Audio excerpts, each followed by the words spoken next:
Assalamualaikum warahmatullahi wabarakatuh. Hai semuanya.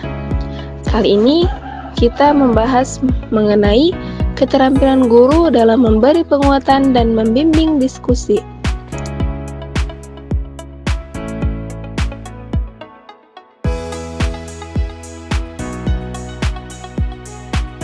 Dalam proses pembelajaran, peran guru tidak hanya sebatas penyampaian materi, tetapi juga sebagai fasilitator yang mampu menciptakan suasana diskusi yang aktif dan bermakna, sehingga keterampilan dalam memberi penguatan serta membimbing jalan diskusi menjadi aspek penting yang menentukan keberhasilan interaksi belajar. Nah, jadi apa sih itu penguatan dan bagaimana cara membimbing diskusi yang baik agar tercipta pembelajaran yang efektif? Penguatan adalah suatu respon positif yang diberikan oleh guru kepada peserta didik, baik dalam bentuk verbal maupun non-verbal, yang untuk menimbulkan tingkah laku positif peserta didik di dalam proses pembelajaran. Tujuan dari memberi penguatan ini adalah pertama, meningkatkan perhatian siswa, melancarkan atau memudahkan proses belajar mengajar, dan yang ketiga, membangkitkan atau mempertahankan motivasi siswa. Keempat, mengontrol atau mengubah sikap siswa. Kelima, mengendalikan dan mengubah tingkah laku belajar yang produktif. Keenam, mengembangkan dan mengatur diri sendiri dalam mengajar. Dan yang terakhir adalah mengarahkan cara berpikir tingkat tinggi. Dari jenis-jenis penguatan juga dibagi loh, ada penguatan verbal dan penguatan non-verbal. Yang pertama, penguatan verbal. Penguatan verbal adalah penguatan dengan kata-kata baik atau kata-kata pujian dan penghargaan, atau juga dengan koreksi. Sedangkan penguatan non-verbal adalah penguatan yang diungkapkan melalui isyarat. Ada beberapa macam penguatan non-verbal itu terdiri dari yang pertama, penguatan pendekatan.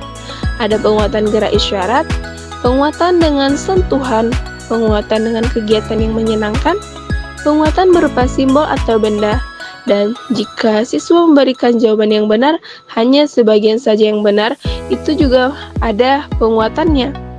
Terus, bagaimana cara guru memberikan penguatan yang baik? Nah, sebagai pendidik yang baik, kita juga harus memperhatikan bagaimana sebenarnya memberikan penguatan terhadap peserta didik kita. Yang pertama, penguatan harus jelas ditujukan kepada siswa tertentu. Dapat juga diberikan kepada kelompok siswa, penguatan juga diberikan secara laku, dan memberikan penguatan kepada sebagian siswa jika siswa menjawab tidak penuh. Dan yang terakhir adalah variasi penggunaan. Di dalam penguatan juga terdapat prinsip-prinsip yang itu terdiri dari 4. Yang pertama, antusiasme. Yang kedua, bermakna atau berhubungan dengan tingkah laku penampilannya. Ketiga, kehangatan. Kehangatan di sini baik itu dalam bentuk mimik, gerak, ucapan, dan sebagainya. Dan yang terakhir, hindarkan penggunaan respon yang negatif. Di dalam pembelajaran, kita juga terkadang mengadakan namanya diskusi. Karena diskusi atau kelompok kecil merupakan proses percakapan yang teratur dan melibatkan sekelompok orang dalam interaksi tatap muka yang bebas dan terbuka, dengan tujuan berbagi informasi atau pengalaman, mengambil keputusan, memecahkan suatu masalah.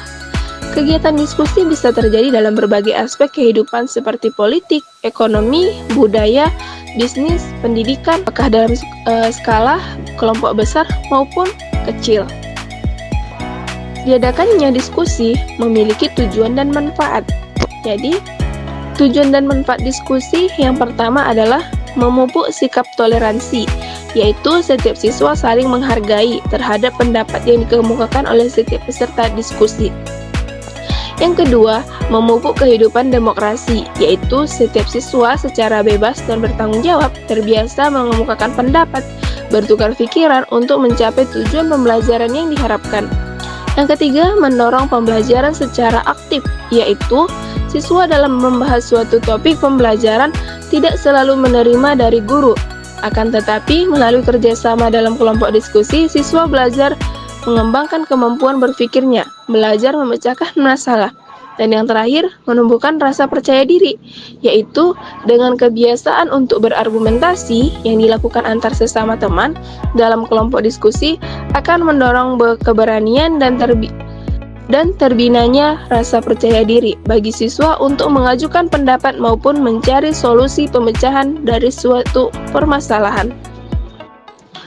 Ada juga tahap-tahap diskusi, yang dimana pertama kita harus memusatkan perhatian, memperjelas masalah atau urunan pendapat, menganalisis pandangan siswa, meningkatkan partisipasi siswa, dan yang terakhir adalah menyebarkan kesempatan berpartisipasi.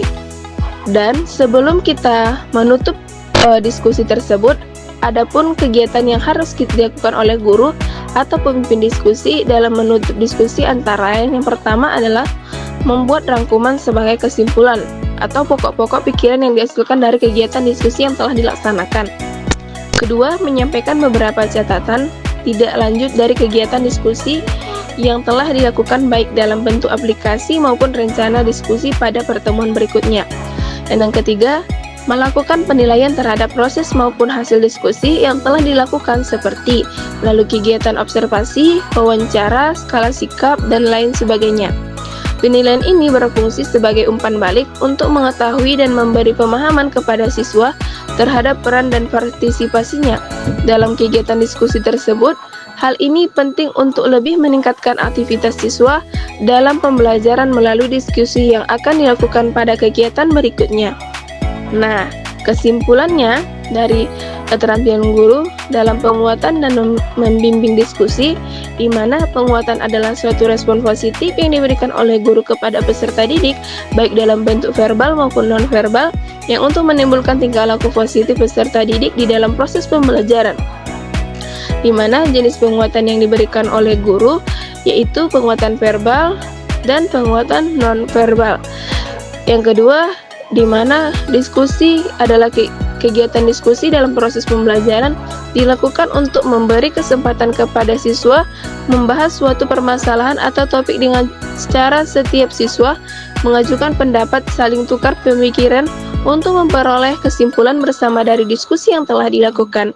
Mungkin dari materi tentang keterampilan guru tentang penguatan dan membimbing diskusi cukup sekian yang bisa kami sampaikan. Semoga bermanfaat.